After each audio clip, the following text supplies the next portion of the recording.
Saúde a igreja com a graça, com a paz do Senhor Jesus Cristo. Amém. Queria convidar os irmãos a que dessem a abrir suas Bíblias.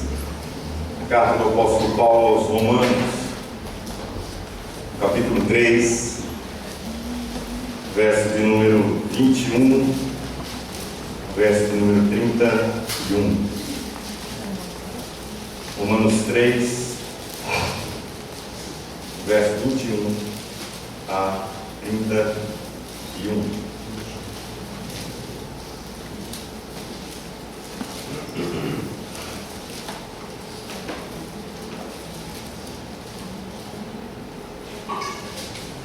A palavra do Senhor, ela nos diz da seguinte maneira: mas agora, sem lei, se manifestou a justiça de Deus, testemunhada pela lei e pelos profetas.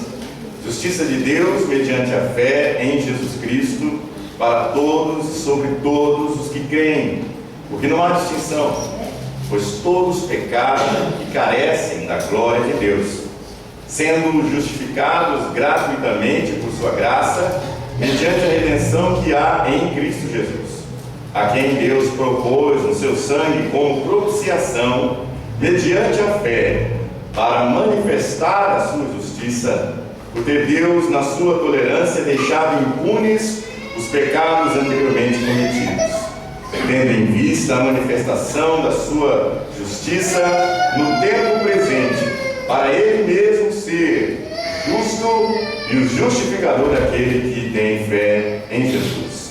Onde, pois, a jactância foi de todo excluída, porque lei das obras? Não, pelo contrário, pela lei da fé. Concluímos, pois, que o homem é justificado pela fé, independentemente das obras da lei. É porventura Deus somente dos judeus? Não é também dos gentios? Sim, também dos gentios, visto que Deus é um só, o qual justificará por fé o circunciso e mediante a fé o incircunciso.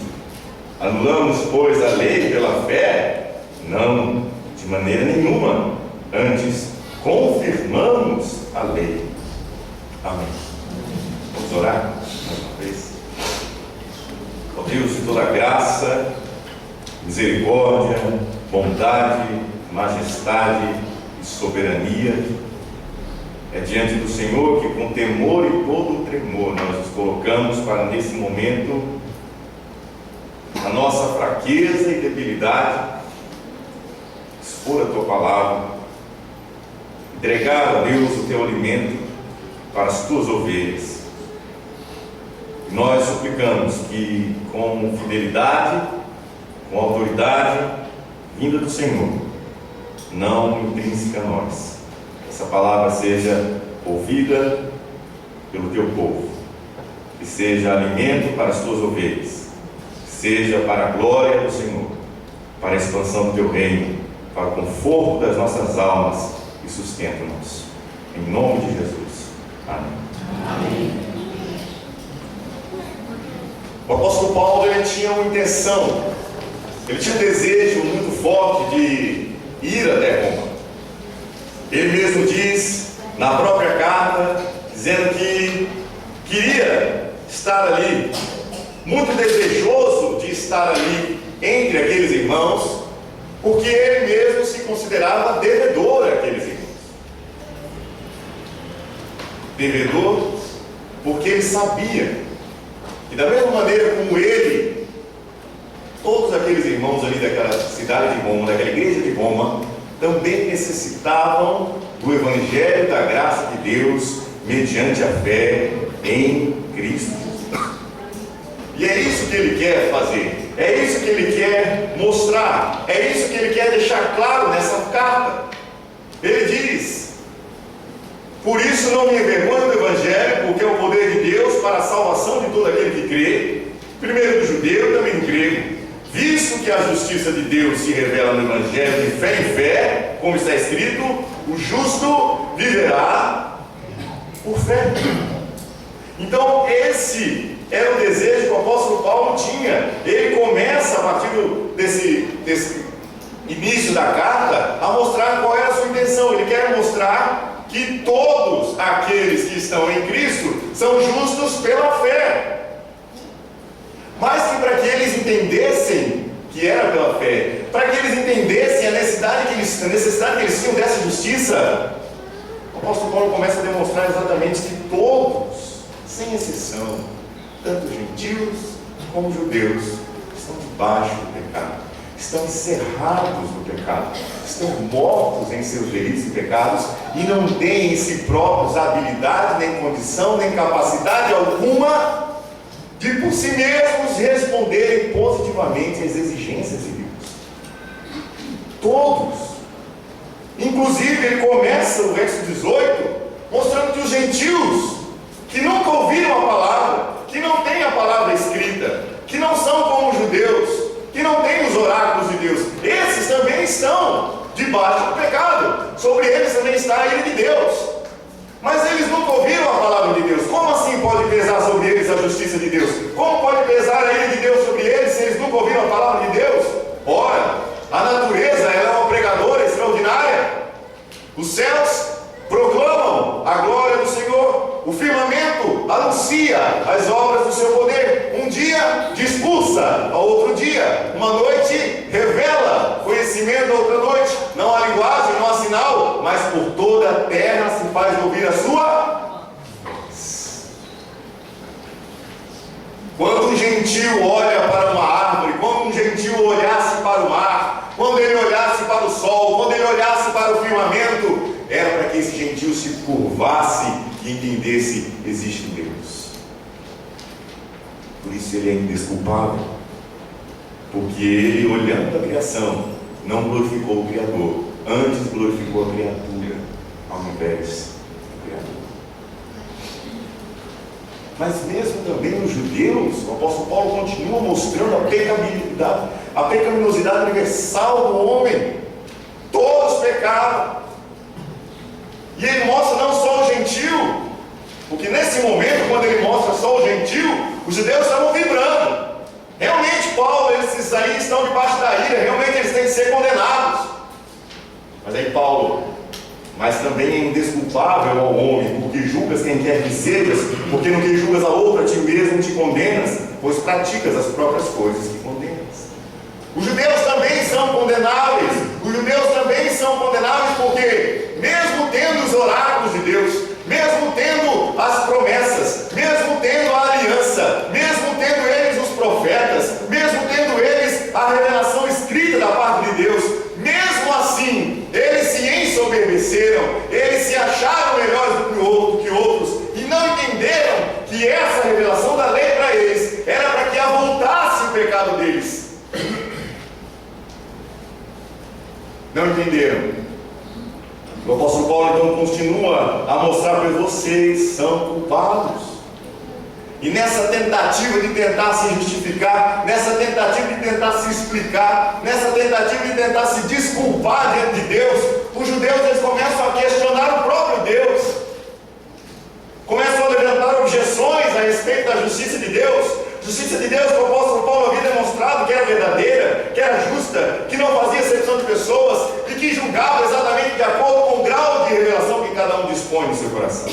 Seja ele a revelação da consciência, seja ele a revelação da natureza, seja a revelação da lei escrita. Deus julga de maneira justa. E esses judeus também estavam debaixo dessa justiça. Eles também eram considerados culpados. E Paulo usa para isso o próprio livro dos Salmos, um livro tão querido pelos judeus. E Paulo começa então, como está escrito: não há um justo, nenhum sequer.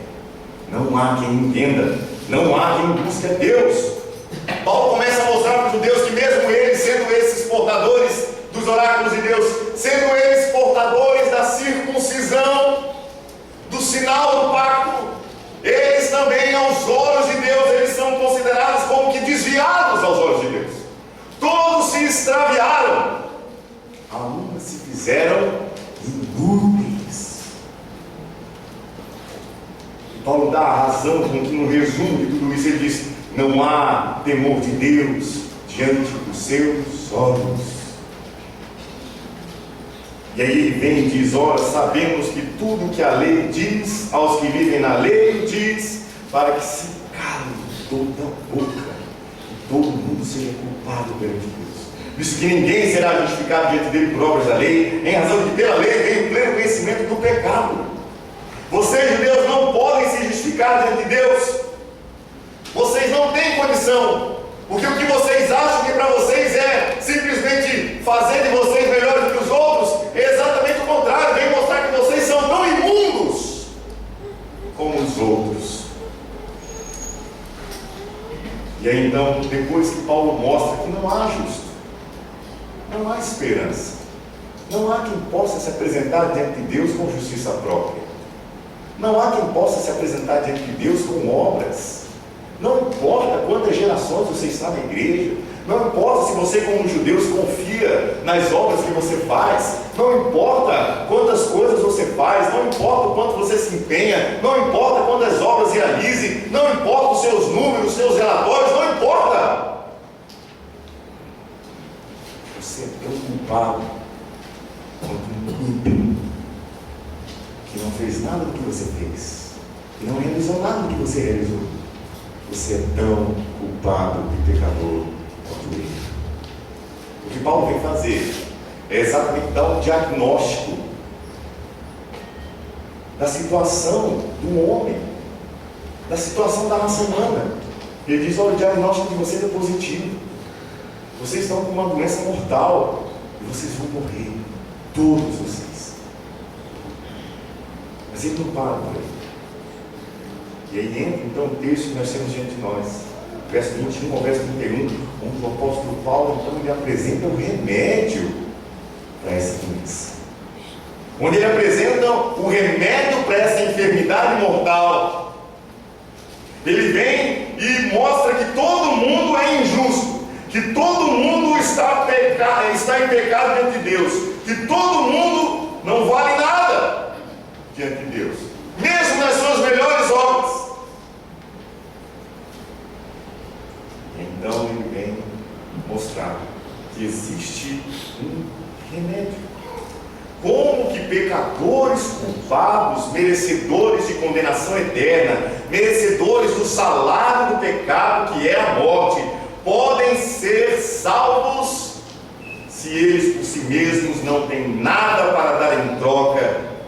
Se a própria palavra de Deus diz: não há um justo, nenhum sequer, não há quem entenda, não há quem busque a Deus. Como é que o Deus Todo-Poderoso, Santo, Justo, pode, sem ser injusto, considerar justo um pecador culpado? É isso que esse texto que nós temos diante de nós hoje ele responde. Sem ser injusto, porque injustiça não é apenas você considerar como culpado um inocente, isso seria evidente demais, mas injustiça também é considerar alguém culpado como inocente. Um juiz justo não pode fazer isso. Talvez isso fique mais claro em nossa mente se a nossa experiência particular acontecesse em nossas vidas. Alguém que viesse a sofrer um crime bárbaro, alguém que viesse a sofrer aí um filho, um parente ou um parente próximo fosse vítima de um criminoso, e houvesse testemunhas disso, e houvesse evidências disso. Mas e se o juiz considerasse essa pessoa inocente? Esse criminoso fosse considerado pelo juiz um inocente? O que os irmãos diriam disso? Talvez nós aí perceberíamos com mais clareza como age um juiz que trata como inocente um pecador que é culpado. Vejam como é que o texto trata dessa questão. O texto ele inicia exatamente dizendo no verso 21: mas agora, sem lei, se manifestou a justiça de Deus, testemunhada pela lei e pelos profetas. Justiça de Deus mediante a fé em Jesus Cristo para todos e sobre todos os que creem, porque não há distinção. O texto começa como que dando a natureza daquilo que é a obra da salvação. Ele começa com aquela pequena conjunçãozinha ali, o mais, que talvez passe por nós de maneira desapercebida, mas que é muito importante para nós. Essa conjunçãozinha administrativa, ela faz toda a diferença. Antes, o homem numa situação de pecado, agora a solução divina. Antes, o homem em seu estado de morte, de miséria, de pecado, sem esperança alguma, a lei o condenando, calando a sua boca, o deixando como indesculpável diante de Deus. Mas agora, sem lei, se manifestou a justiça de Deus testemunhada pela lei e pelos profetas. Mais ou menos a mesma ideia daquele mais lá de Efésios 2, verso de número 4, quando Paulo descreve a ideia do homem, descreve a realidade do ser humano, mostrando que o ser humano ele está morto em seus delitos e pecados, ele anda segundo o mundo, ele anda segundo o próprio Satanás. Satanás é seu energizador, ele anda segundo a sua própria vontade carnal, ele é por natureza filho da ira, um homem que merece a condenação, mas Deus, sendo rico em misericórdia, por causa do grande amor com que nos amou, nos deu vida, juntamente com Cristo, pela graça, sois salvos. Então ele vem com esse mais agora. Mas agora, sem lei, se manifestou a justiça de Deus, testemunhada pela lei e pelos profetas. O que o apóstolo Paulo vem dizer exatamente é que nós temos nessa introdução essa mesma incapacidade do homem, mas que Deus, para isso, ele manifesta a sua justiça. Várias vezes nessa carta do apóstolo Paulo aos Romanos nós vamos encontrar essa expressão manifestar. E como é que Deus manifesta a sua justiça? Nós temos aqui algo sobre a natureza da salvação, algo a respeito da natureza dessa obra da redenção. A primeira coisa que é dito aqui é que essa obra da salvação do homem, ela é sem lei. Ela é a parte da lei. Veja, ela é independente da lei. Também diz o verso de número 28, concluímos, pois, que o homem é justificado pela fé, independentemente das obras da lei. Isso para um judeu, irmãos, falar isso para um judeu era uma surpresa muito grande, mas não deveria ser. Ele o é porque o judeu não conseguiu entender a obra da salvação. Ele o é porque ele não conseguiu entender que a salvação não era fruto de guardar e de cumprir a lei, de realizar obras da lei. Mas ele achava que pela sua obediência, a sua pecaminosidade do coração não era levada em conta, porque ele era, afinal de contas, portador dos oráculos de Deus. A ele foi dada a circuncisão, o sinal do pacto. Sem lei significa sem obra. Mas agora, sem obra, se manifestou a justiça de Deus. Sem obras, irmãos, a salvação não depende da lei, não depende de obras, não depende de nada que o pecador possa fazer no intuito de agradar a Deus. A salvação não se baseia nisso. Salvação não se baseia no quanto realizamos. Salvação não se baseia no quanto nós concretizamos nessa vida. Alguém pode ser extremamente misericordioso, extremamente piedoso, mas outro alguém pode ser extremamente ímpio, extremamente imundo na realização dos seus pecados, sendo o oposto do primeiro. Mas não interessa, essas pessoas, elas estão na mesma situação de igualdade diante de Deus, e só serão salvas se forem salvas do mesmo modo. Sem obras se manifestou a justiça de Deus. Mas o apóstolo Paulo logo se apressa em dizer, logo após isso ele diz que a salvação é sem lei, mas que é testemunhada pela lei. O verso 21 ainda continua.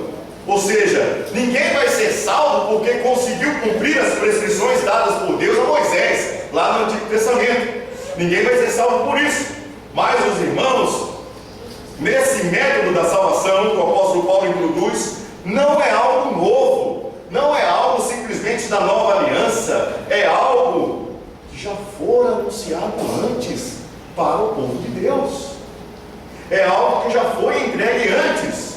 A lei e os profetas testemunham que a salvação será a parte da lei. O que é que o Senhor Jesus Cristo diz para aqueles homens lá no Novo Testamento? Observai a lei e os profetas, observai as Escrituras, porque porque elas mesmas testificam de mim. A lei e os profetas já falavam de Cristo. A lei e os profetas já falavam de uma salvação independentemente de obras da lei. A salvação no Antigo Testamento, como no Novo, nunca foi pelo cumprimento da lei. A salvação é pela graça de Deus, mediante a fé nas promessas de Deus, cuja essência é o Messias prometido, Cristo Jesus, Salvador do seu povo. A primeira coisa a ser aprendida, então, é que nessa obra de justificação, ela é independente de lei. Embora tenha sido predita, anunciada pela lei e pelos profetas, ela é independente da lei. A segunda coisa que o texto nos ensina é que é pela fé, mediante a fé em Cristo Jesus. Veja o verso 22. Justiça de Deus que foi manifestada na lei e nos profetas, mediante a fé em Jesus Cristo, para todos e sobre todos os que creem, porque não há distinção. Veja, essa justificação, ela é independentemente da obra da lei, ela é mediante a fé em Jesus Cristo, e ela é também, como o próprio texto diz, para todos. No entendimento do judeu, aquilo era só para ele. Aqueles benefícios, as bênçãos espirituais, todas aquelas coisas que eles receberam, aquilo era só para eles. É tanto que os judeus, eles dividiam o mundo entre judeus e não judeus. Quem não era judeu não era nada, era um cão selvagem, era um ignorante, era um animal. Mas vem agora o apóstolo Paulo dizer, justiça de Deus, dizendo para os judeus, mediante a fé em Jesus Cristo, para todos e sobre todos os que creem. Não há distinção, não há gentil, não há judeu, não há grego, não há bárbaro. Todos estão encerrados debaixo do pecado e todos carecem da glória de Deus em Cristo Jesus. Independentemente de nacionalidade, é para todos os que creem, sem distinção, pois todos pecaram e carecem da glória de Deus. Veja que mais uma vez o apóstolo Paulo vem tratar essa questão. Veja como que ele não dissocia a salvação pela graça mediante a fé do estado das pessoas. Para você entender que você precisa de salvação, você precisa entender que você está perdido. Para você entender o tamanho da obra de salvação que tem que ser realizada na sua vida, você tem que entender o tamanho da perdição em que você se encontra. Por que a salvação, afinal, é pela graça mediante a fé? Por que o apóstolo Paulo está pronto para ir pregar o Evangelho em Roma, não apenas a bárbaros ou a escravos, mas também a romanos? É porque ele sabe que diante de Deus todos são culpados. Ele sabe que todos estão aquém da glória de Deus. Todos estão aquém de receberem a aprovação de Deus. Ninguém pelos seus méritos, ninguém pelas suas obras, ninguém pelos seus feitos, tentando viver a vida íntegra, tentando viver a vida justa, seja judeu, seja grego, por mais que se empenhasse, ele poderia chegar diante de Deus e receber o louvor e gratidão diante de Deus. Ninguém poderia ouvir de Deus, você foi justo, você viveu de modo íntegro, parabéns, seja bem-vindo. Não! Todos pecaram, irmãos.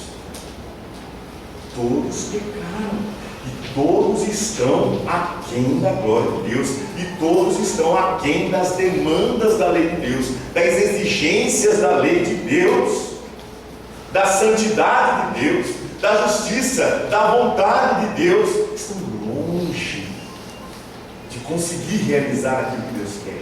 É exatamente essa a marca desse método de Deus da justificação, que mesmo nesse estado, ela é para todos, não para alguns. Ela independe do grau de revelação que você tenha, seja lá a revelação da natureza, seja lá a revelação da consciência, seja lá se você já é crente há tantos anos. Independentemente do grau de revelação que você possua, ela é para todos. Deus é um só, Deus é um Deus dos judeus, é o Deus dos gregos, dos gentios, dos sábios, dos ignorantes, dos ricos, dos pobres. Deus é um só. Portanto, Deus tem um método só de salvação e suficiente para todos, seja lá quem for. Todos foram encerrados no pecado. Ninguém tem desculpa. E esse método de salvação não é por cumprimento de obras de lei, embora tenha sido anunciado pela lei, pelos profetas. É um método suficiente para todos. É um modo que se dá mediante a fé em Cristo para todos e sobre todos os que creem. O texto vem e fala para nós sobre mediação. Como é que essa obra de justificação na cruz do Calvário, por meio da obra de Cristo Jesus, como é que ela é mediada? Como é que nós lançamos mão dessa obra de Cristo? Como é que essa justiça de Cristo pode ser considerada nossa? Como é que alguém pode ser salvo diante de Deus, justificado diante de Deus? Qual é o meio? O meio que a Bíblia apresenta é por meio da fé em Jesus Cristo. Esse é o meio, exatamente porque as pessoas confundem, achando que fé é causa de salvação. Fé não é causa. Você não é salvo por causa da sua fé. Você não é justificado por causa da sua fé. O Lude não será salvo por causa da minha fé. Eu não serei salvo por causa da minha fé em trazer meu filho até aqui e ser batizado. É um meio, é um canal. A fé não é a base da salvação.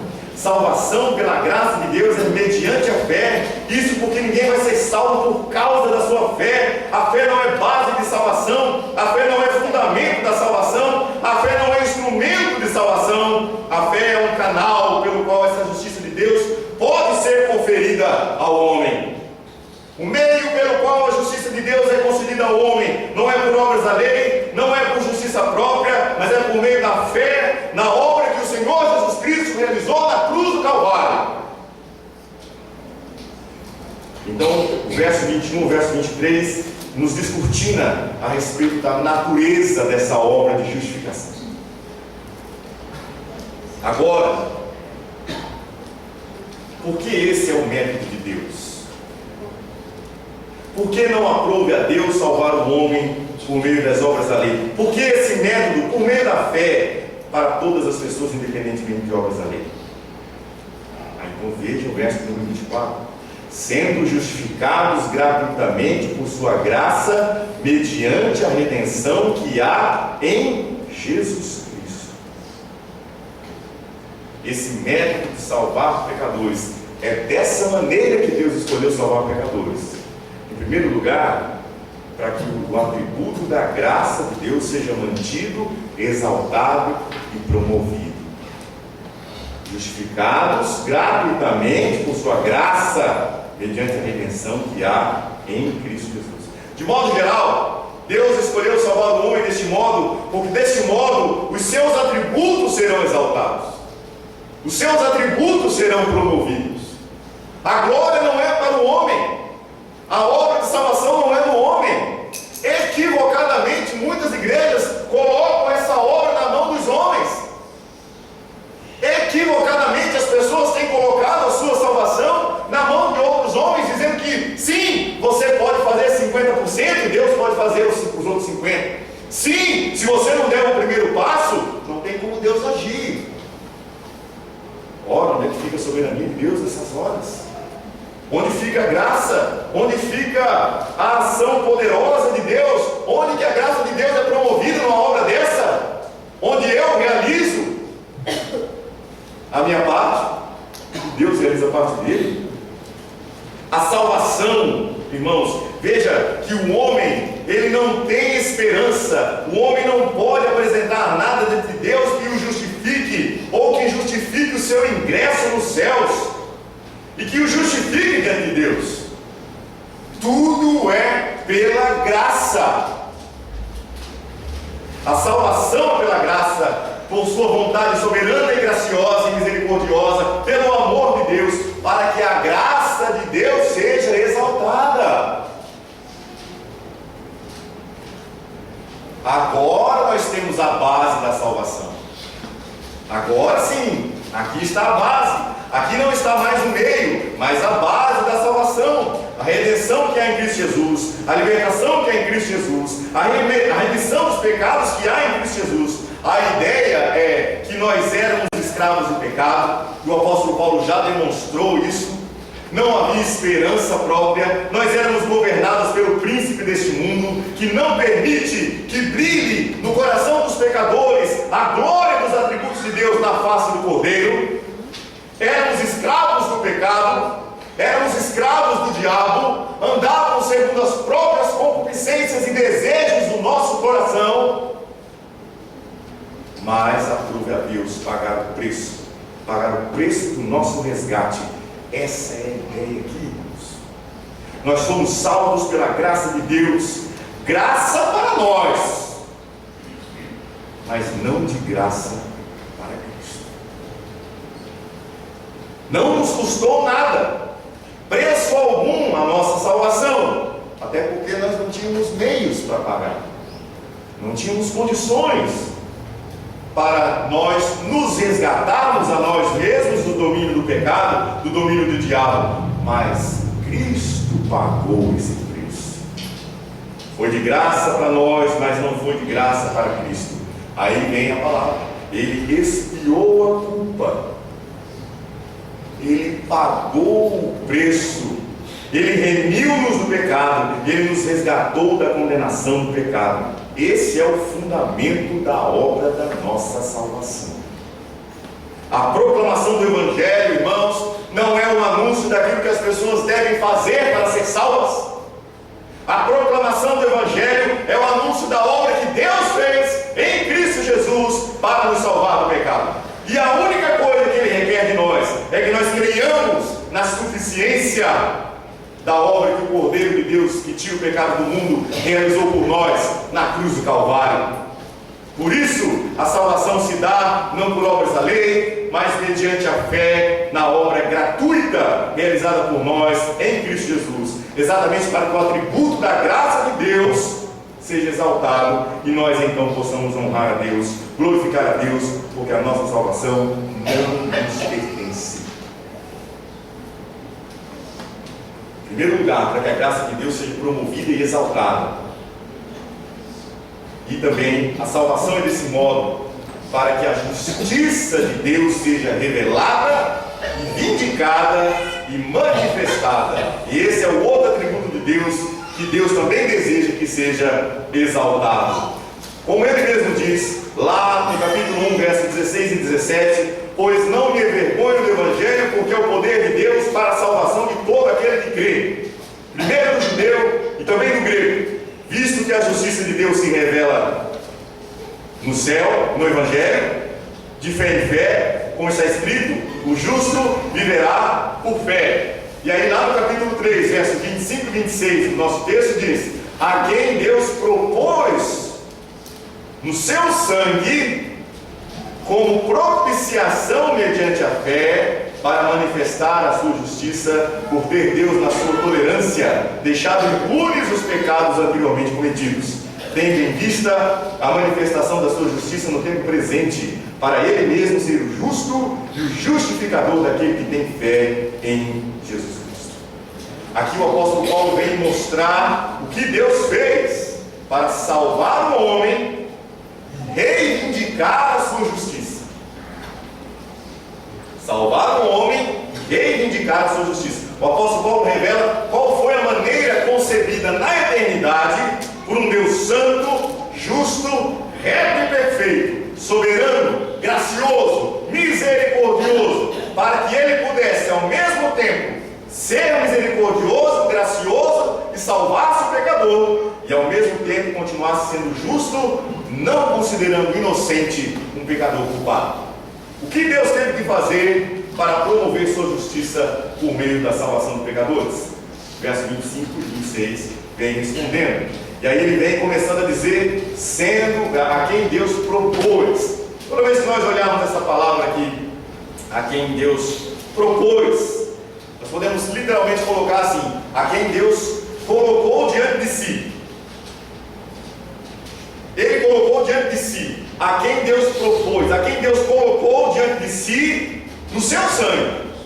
Ou seja, Ele colocou entre nós, pecadores, e Ele. Deus não te vê como você se apresenta de fato e verdade. Ele sabe quem é você, Ele sabe o que você é, Ele sabe qual é a sua essência, Ele sabe qual é a sua natureza. Mas Ele, quando olha para você, Ele não olha para você só por você. Porque se Ele olhasse para você só por causa de você mesmo, você seria fulminado. Você deixaria de existir da face da terra. Ele olha para você com alguém entre você e Ele, com algo entre você e Ele. Veja o propósito: tendo em vista a manifestação da sua justiça no tempo presente, para Ele mesmo ser o justo e justificador daquele que tem fé em Jesus. Veja só, irmãos, no plano eterno da salvação, na economia divina, para que pecadores culpados pudessem ser objetos da sua graça, da sua misericórdia, para que pecadores culpados e condenados pudessem ser justificados, pudessem ser considerados inocentes diante de Deus, diante do Pai, sem que Ele se tornasse injusto, porque o salário do pecado é a morte. Como é que Deus vai inocentar um pecador sem matá-lo? Seria injustiça. Ele deixaria de cumprir sua palavra. Então Deus entregou a si mesmo na pessoa de seu Filho. Ele encarnou, Ele veio a esse mundo e no seu sangue, Cristo, o Filho de Deus, foi apresentado como propiciação. Essa é a palavra-chave que precisa ser entendida por nós. Propiciação. Talvez fosse mais bem traduzida não por propiciação, mas por propiciatório. Sempre que a palavra ela é usada no Antigo Testamento ou na tradução grega do Antigo Testamento, na Septuaginta, ela aponta não para uma ação, mas ela aponta para uma coisa. Mesmo no Novo Testamento, como lá em Hebreus, ela aponta não para uma ação, mas ela aponta para um elemento propiciatório. Se você se lembra das histórias que eram contadas para você na escola dominical, guarda no meu coração a tua palavra para não pecar contra ti, você vai se lembrar que era aquela tampa que cobria a Arca da Aliança. Os irmãos devem se lembrar da Arca da Aliança no Antigo Testamento, devem se lembrar do tabernáculo, devem se lembrar do átrio, devem se lembrar do santo lugar, devem se lembrar do santo dos santos, onde o sacerdote entrava apenas uma vez por mês, não sem sangue, sempre com sangue, para fazer expiação pelo pecado do povo. Ali estava no santo dos santos, quando esse sumo sacerdote entrava, a Arca da Aliança. E a Arca da Aliança ela tinha uma tampa de ouro, e o nome dessa tampa, onde ficavam ali os arcanjos voltados um para o outro, era exatamente essa palavra que nós temos usado aqui: propiciatório. Era a tampa da arca, propiciatório. E o que o apóstolo Paulo está falando aqui é que Deus salva pecadores da seguinte maneira: Ele entregou o seu Filho para ser não apenas o Cordeiro de Deus que tira o pecado do mundo. Ele não foi apenas o sacrifício, mas conforme nós vemos em Hebreus, Ele também foi o sumo sacerdote. Mas Ele também não é só o sumo sacerdote, mas Ele é até mesmo o altar. Cristo, Ele é tudo para nós. Ele é tudo. Ele é o sacerdote, Ele é o sacrifício, Ele é o altar. Sem Ele não há esperança. Sem Ele não há esperança. Ele é tudo.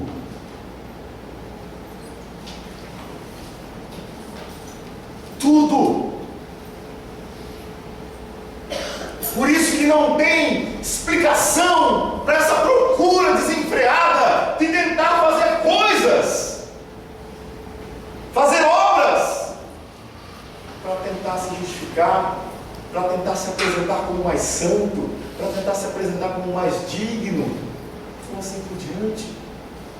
Porque tudo que você faz, seja lá o melhor que você faça, não passa de trapos de imundícia ou imundície. Seja lá o que você realiza na igreja, seja lá em que área da igreja você escolheu fazer coisas, nada que você faça vai te justificar.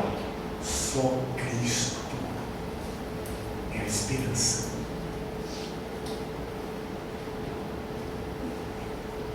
E o sangue de Cristo, ele funciona para nós como aquela tampa. O sangue de Cristo, ele funciona para nós como aquela tampa que cobria. Em outras palavras, o que o apóstolo Paulo está dizendo aqui, irmãos, é que Deus salva pecadores colocando o sangue de Cristo como um escudo. O sangue de Cristo derramado na cruz do Calvário como sendo aquela tampa que cobre e nos esconde e não permite que Deus veja a pecaminosidade do nosso coração. Nós vemos em Abacuque: tu és tão puro de olhos que não podes contemplar a iniquidade. Então vem Cristo com o seu sangue e se coloca como esse escudo, como essa lente. E Deus, ele nos enxerga por trás desse escudo. Por isso que ele não nos fulmina, por isso que ele não acaba conosco. Esse escudo não permite que Deus veja a nossa pecaminosidade, e então ele pode nos considerar justificados. Ele pode então nos considerar justos. Ele não nos imputa o pecado, ele nos imputa a justiça. Ou seja, ele acredita a nós justiça.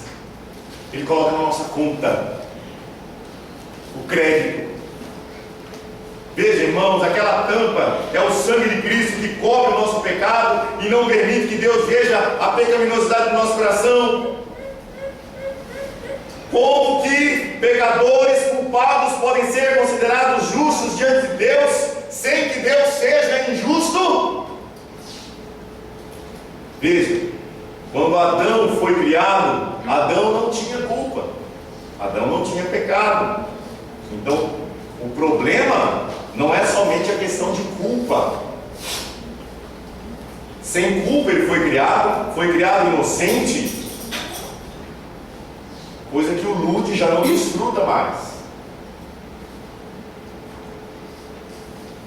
O Lute não é inocente, nem a Nava, nem a Giana, nem a Inoana, nem ninguém. Todos são culpados. Não é uma questão só de culpa. Ele foi criado sem culpa, ele foi criado inocente, mas alguma coisa era requerida dele para que pudesse ter consumado e eternizado aquele seu estado de inocência e passasse então para um estado onde ele não mais poderia pecar. Era preciso que Adão obedecesse à vontade de Deus integralmente. Na íntegra, Deus só justifica pelo cumprimento e obediência integral da sua vontade. Se você quebrou uma vírgula, você quebrou tudo, diz Tiago. Não vale mais nada. Não há um justo, nenhum sequer. Não há quem entenda, não há quem busque a Deus. Todos são desviados, todos se extraviaram. Algumas se fizeram inúteis. Mas nós sabemos que Adão não obedeceu. E o ser humano que nasce em estado de pecado, hoje, como Lude nasceu, muito menos tem condição de obedecer à vontade de Deus revelada, ou na criação, ou na sua consciência. Impossível. Por isso é que cale-se diante de Deus toda a boca. Pare de tentar se justificar. Pare de tentar se desculpar. Cale a sua boca diante de Deus. Coloque a sua boca no pó. E clame a Deus por misericórdia. Quem sabe ainda há uma esperança para você. Todos são culpados diante de Deus, porque nenhum de nós tem justiça para apresentar diante de Deus. Então, como que somos justificados diante de Deus? Cristo, o Filho de Deus, veio a esse mundo e viveu essa vida de obediência na íntegra. Ele viveu vida íntegra.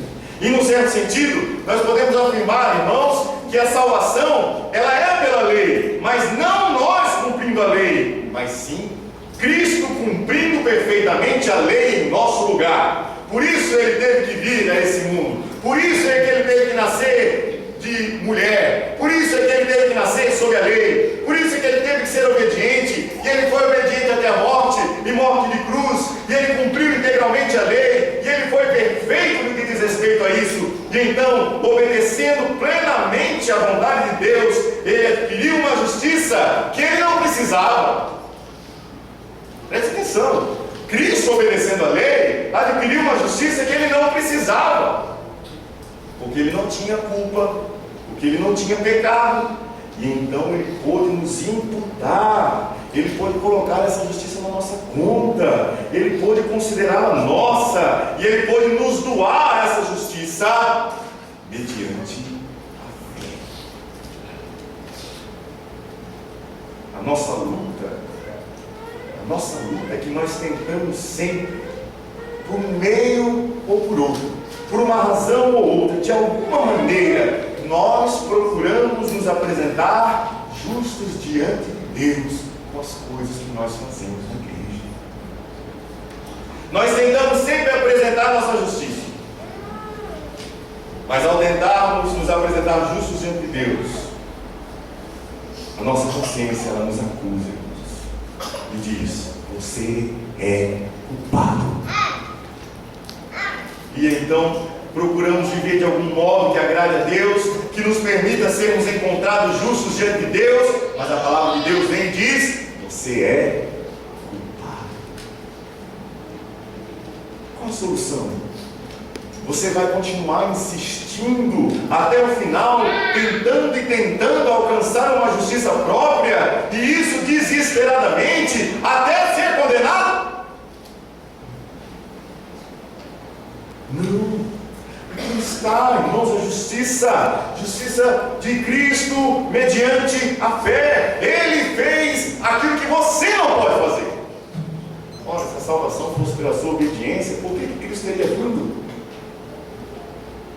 Se ele veio exatamente para fazer o que você não pode fazer. Ele veio para obedecer a lei de Deus no seu lugar. Ele veio para satisfazer a justiça de Deus. E quanto à culpa, porque a palavra de Deus nos diz que a culpa de Adão também nos foi imputada, não é verdade? Romanos 5,12, assim como por um só homem entrou o pecado no mundo e pelo pecado a morte, assim também a morte passou a todos os homens, porque todos pecaram. O segundo Adão, o Deus Todo-Poderoso que se encarnou, de modo santo, nasceu, se fez homem e pagou o nosso pecado, ele também respondeu isso quando ele morreu lá na cruz. O sofrimento do Senhor Jesus Cristo não foi tão somente um sofrimento físico, mas especialmente o sofrimento de carregar sobre si a culpa do pecado de todos os eleitos de Deus. Isso ele carregou lá na cruz do Calvário sobre si. Foi isso que fez com que ele clamasse: Pai, se possível, passe de mim esse cálice. Foi por isso que ele gritou: Deus meu, por que me desamparaste? Foi por isso que Deus se afastou dele, porque naquele momento sobre ele estava a culpa do pecado, o salário do pecado, que é a morte. E Cristo morreu na cruz do Calvário para nos dar justiça, para nos dar vida, coisas essas que nós jamais poderíamos ter por nossas obras. É como que quando ele derramou o seu sangue, a imagem daquele escudo viesse à nossa mente. Quando Deus olha para nós, Ele não vê o nosso pecado, a nossa culpa, mas Ele vê a justiça de Cristo, que viveu de modo íntegro, de modo justo e cumpriu toda a lei. Ele vê o sangue de Cristo que pagou completamente o nosso pecado. Mas ai não está debaixo desse escudo, porque fora desse escudo não há como se proteger da ira de Deus, porque a ira de Deus se revela do céu contra toda impiedade e perversão dos homens que sufocam a verdade de Deus pela injustiça, pois eles mudaram a verdade de Deus em mentira, adorando e servindo a criatura em lugar do Criador, o qual é bendito eternamente. Amém. A obra da salvação, irmãos, é do modo que é, não por obras da lei, é para todos indistintamente, é mediante a fé pela graça de Deus em Cristo, para que seja manifesto o atributo da graça de Deus, para que seja manifesto o atributo da justiça de Deus. E é desse modo que Deus é justo e pode justificar o pecador sem ser injusto. Deus é tão justo, Ele é tão justo, que Ele condenou o pecado na pessoa do seu Filho, para que pecadores miseráveis como nós pudessem ser aceitos na sua presença. É desse modo que Deus promove a justiça. Ele dá a sentença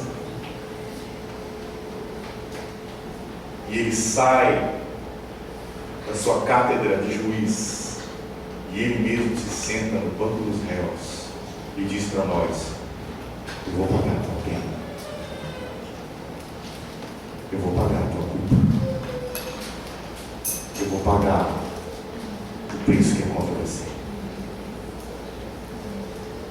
Há algo ainda que nós devemos dizer a respeito do versículo 25, especialmente ali naquela parte final, quando ele fala: por ter Deus na sua tolerância deixado impunes os pecados anteriormente cometidos. Nós podemos falar aqui um melhor entendimento desse verso. Nós podemos usar aquilo que nós ouvimos falar especialmente sobre funcionários públicos, né? Quando há o benefício, mas esse benefício tem um valor retroativo. Significa que a pessoa vai ganhar, né, está valendo, mesmo que seja depois. A lei foi aprovada depois, mas isso tem um valor retroativo. Ou seja, a tipologia dos sacrifícios do Antigo Testamento, todos os sacrifícios que deveriam oferecer funcionavam como que um cheque. Mas o cheque em si não tem valor. É preciso que fosse feito um depósito que desse fundo a esse cheque. Ora, as pessoas que foram salvas no Antigo Testamento e foram justificadas o foram sem que houvesse fundo. Não tinha fundo ainda esse cheque, historicamente falando. O cheque não havia sido depositado, porque Cristo ainda não havia morrido na cruz. Mas os crentes do Antigo Testamento foram salvos por cumprimento de obras da lei? Não, mas pela graça de Deus, pelo pleno conhecimento do pecado, foram salvos pela graça de Deus na obra que Cristo realizaria na cruz, porque os sacrifícios que eles realizavam apontavam para aquele que historicamente viria. Ele realizaria. Cristo não havia ainda realizado essa obra, mas Ele realizaria. Essa obra havia somente o talão de cheques, mas os sacrifícios cerimoniais que eram oferecidos apontavam para aquilo que Cristo realizaria, e assim aqueles pecados seriam pagos. Deus propôs ao Senhor Jesus no seu sangue como propiciação mediante a fé para ser manifestada a sua justiça. A justiça de Deus clamava por ser manifestada. Pessoas haviam sido salvas. Deus havia não passado por cima no sentido de desconsiderar, e elas haviam sido salvas independentemente dos métodos de Deus.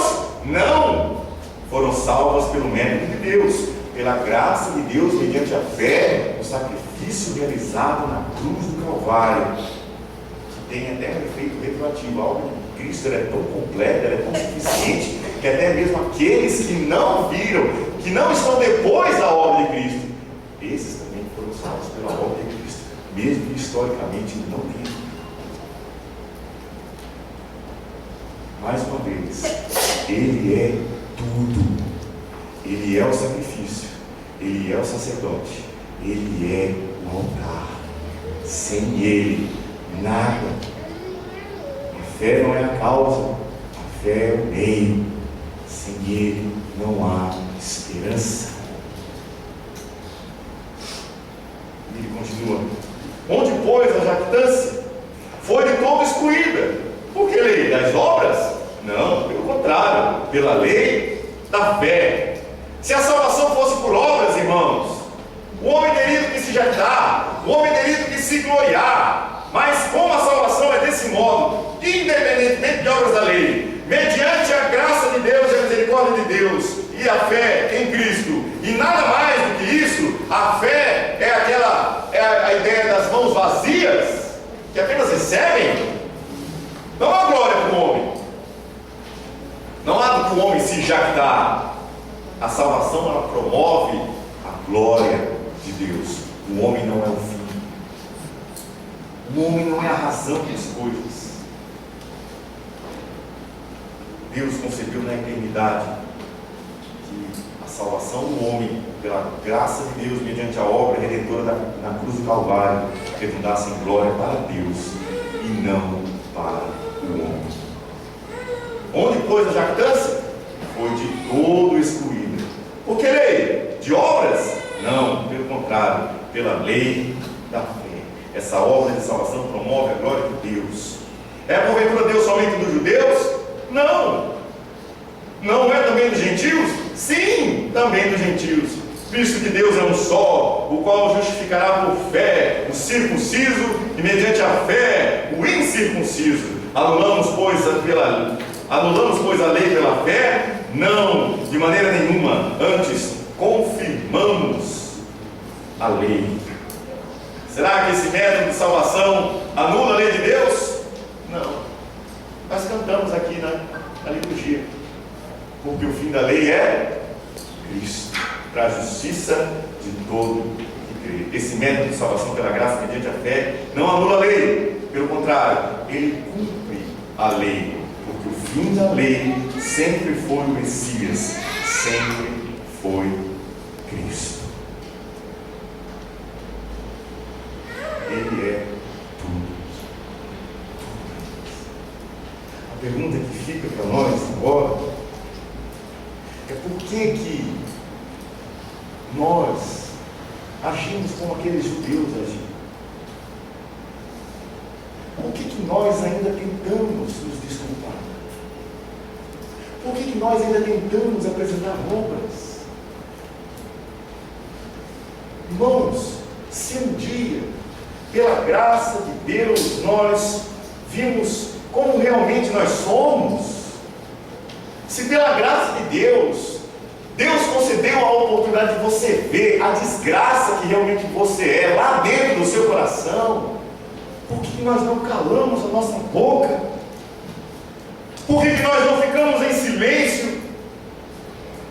A tentativa de justificação, a tentativa de apresentar alguma coisa como se fosse nossa, a tentativa de apresentar algo como se nós tivéssemos algum mérito, é inútil, é em vão. É pela graça de Deus, mediante a fé em Cristo, era pela pregação do Evangelho. Nós fomos calados pela pregação, nós emudecemos e nós dissemos: Senhor, é verdade, eu sou pecador, eu vou direto para o inferno, eu estou condenado, não há esperança para mim. Se for pela minha retidão, se for pelas minhas obras, se for pelos números do meu relatório, eu estou condenado.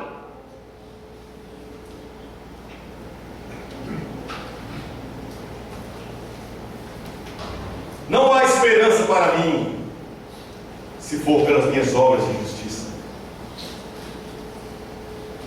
Não há esperança para você, se você for pelas suas obras de justiça. Corra urgentemente para Cristo. Corra urgentemente com toda a sua força para Cristo. Se desespere da sua justiça própria. Se desespere.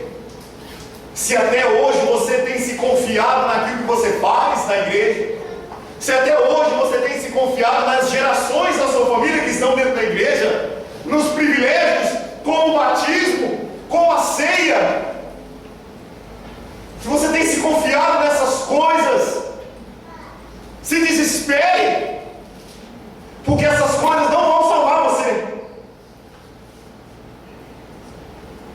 Essas coisas não vão justificar você. Não é porque eu apresentei a Nava, a Inoano e o Lude pela fé.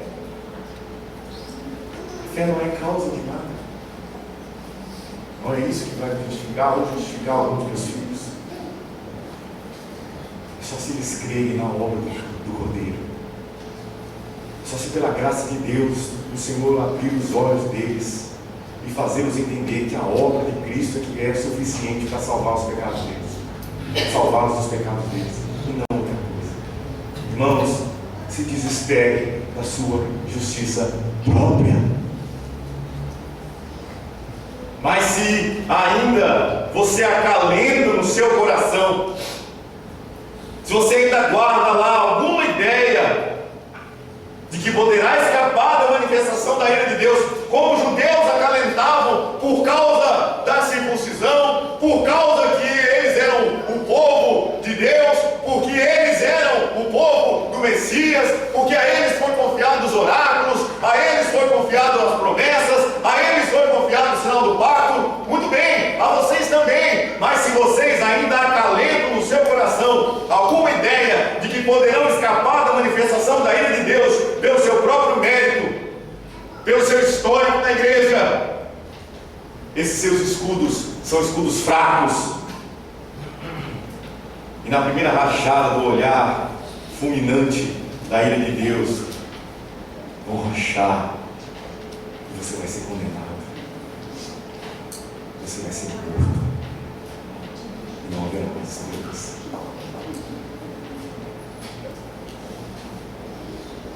Corra para Cristo. Se esconda nele. Nele se encontra a nossa justiça. Diga lá no fundo do seu coração, diga para você mesmo: eu desisto de mim mesmo. Eu desisto de qualquer ideia de ser salvo por obra minha. Eu desisto. Eu confio na obra de Cristo. Não por força, nem por poder, mas pelo meu Espírito, diz o Senhor. Que Deus, pois, nos abençoe e que Cristo seja de fato e de verdade a nossa justiça e a nossa esperança, para a glória de Deus Pai. Amém. Amém. Estou pronto.